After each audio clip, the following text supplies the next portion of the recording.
চিন্তা করে ওষুধ দিয়া দেয় এই মতো করে। দোকানদার কিন্তু চিন্তা করবো, দোকানদার তো চিন্তা করবো হ্যাঁ লাভের কথা, ঠিক আছে না? হ্যাঁ যত টাকা মানে বিক্রি করতে পারবো আপনার কাছে হ্যাঁ এত লাভ। এটা কি সেদিকে তারা ডাইরেক্ট এগ্রিকালচার বা ডাইরেক্ট ডাইরেক্ট দোকান আমি এখানে অ্যাটলিস্ট না করতে দোকানে যাওয়ার আগে অ্যাটলিস্ট একবার হইলেও বিনোদবাবুর হোক বা আমার হোক ছবি তুললে হোক অফিসের সামনে গিয়ে দেখাইবো। দেখেন রোগ বিভিন্ন ধরনের আছে, পোকাও বিভিন্ন ধরনের আছে, ঠিক আছে না?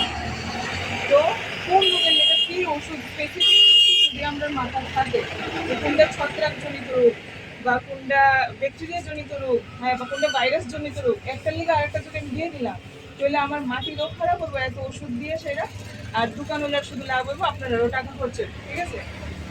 সিম্পল একটা জিনিস করে রাখি, আমরা যখন ব্যাকটেরিয়া সবার মনে হয় ব্যাকটেরিয়া যখন গাছে ধরবো তখন গাছের থেকে একটা পুজের মতো বাইরিব, উজ যেটা আমরা করি, ঠিক আছে? একটা উজ চিনেন তো? গাছের থেকে সাদা সাদা বা বাদামি